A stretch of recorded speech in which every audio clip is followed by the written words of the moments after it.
ராஜேந்திர சோழன் கங்கை நீரை ஏன் எடுத்து வந்தான்? ராஜேந்திர சோழனின் கன்வர் யாத்திரை. ராஜேந்திர சோழன் தனது வளர்ப்பு தாயாரான பஞ்சவன் மாதேவி என்ற தேவரடியார் சமாதியில் அமைக்கப்பட்ட சிவலிங்கத்திற்கு அபிஷேகம் செய்வதற்கு தண்ணீர் கொண்டு வர கன்வர் யாத்திரையாக கங்கை வரை சென்று தண்ணீர் கொண்டு வந்தான். கன்வர் யாத்திரை என்பது இப்போது வட இந்தியாவில்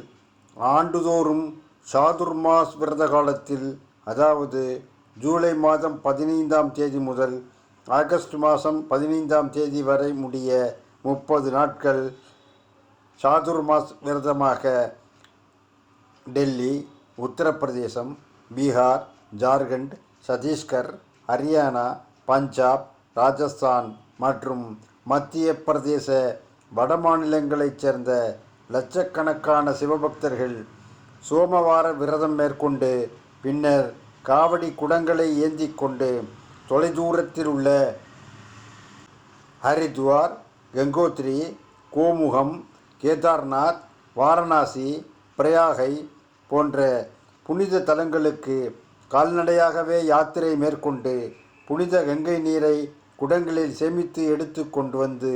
அதனை தங்கள் சொந்த ஊரில் உள்ள சிவலிங்கத்திற்கு அமாவாசை அல்லது மகா சிவராத்திரி அன்று கங்கை நீரால் சிவலிங்கத்திற்கு அபிஷேகம் செய்வார்கள். இது சோழர்கள் காலத்தில் இப்படி ராஜேந்திர சோழன்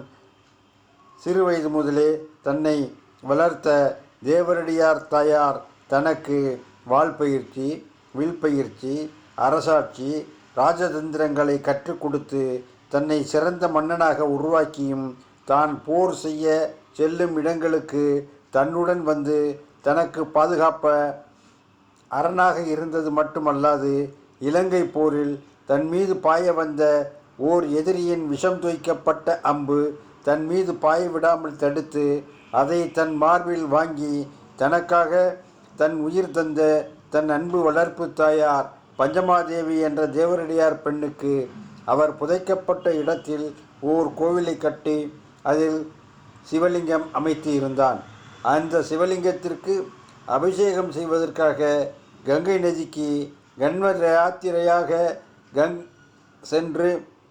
கங்கை நீர் எடுத்து வந்து தன் அன்பு தாயார் தேவரடியார் பஞ்சவன் மாதேவி புதைக்கப்பட்ட இடத்தில் அமைக்கப்பட்ட சிவலிங்கத்திற்கு அபிஷேகம் செய்து கங்கை கொண்ட சோழன் என்று பெயர் பெற்றான்.